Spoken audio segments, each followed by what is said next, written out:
ఓ visionary leader, ఓ రాజకీయ చాణక్యుడు, IT ఆద్యుడు, ఇలా చెప్పుకుంటూ పోతే ఆయన 45 ఏళ్ల సుదీర్ఘ రాజకీయ జీవితంలో చూడని ఎత్తుల్లేవు. దేశంలో పొలిటీషియన్స్ చాలామందే ఉన్నారు. కొందరలా వస్తుంటారు, ఇలా పోతుంటారు. అయితే కొందరినే జనమంతా గుర్తు పెట్టుకుంటారు. అలాంటి వారిలో ఈయనకి అగ్ర తాంబూలం దక్కుతుంది అనడంలో అతిశయోక్తి లేదు. He is a none other than Chandrababu Naidu.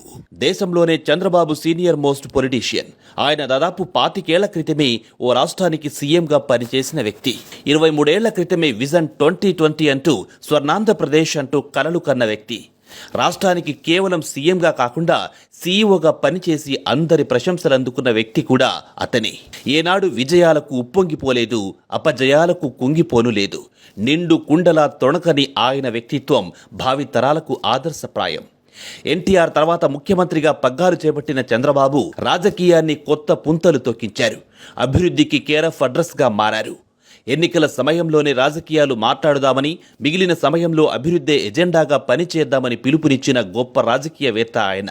ఓ రాష్ట్రానికి సీఎంగా ఉన్న వ్యక్తికి విజన్ ఎంత ముఖ్యమో తెలియజెప్పే వ్యక్తి చంద్రబాబు. అందుకేనేమో ఆంధ్రప్రదేశ్ ఏర్పడ్డాక 14 ఏళ్ల సుదీర్ఘ కాలం సీఎంగా పనిచేసిన ఏకైక వ్యక్తిగా ఆయన పేరిటే ఓ రికార్డుంది. దాన్ని ఆయనే తిరిగి రాస్తారు కూడా.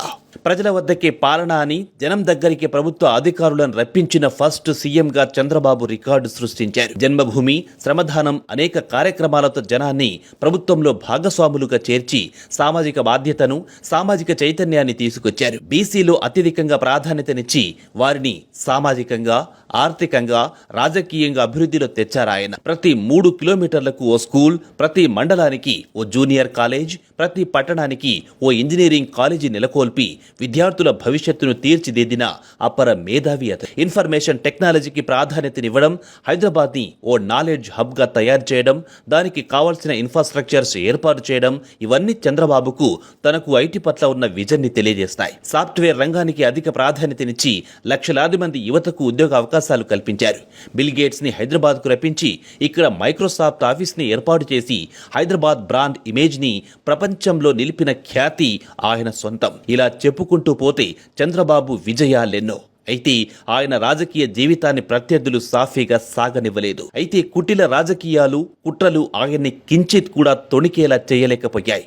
73 ఏళ్ల వయస్సులోనూ ఆయన నిబద్ధత, పోటీతత్వం, ప్రజలకు మేలు చేయాలనే తపన చూస్తుంటే ఎవరికైనా ఆశ్చర్యం అనిపించక మానదు. Vision plus dedication plus discipline is equalled Chandrababu Naidu.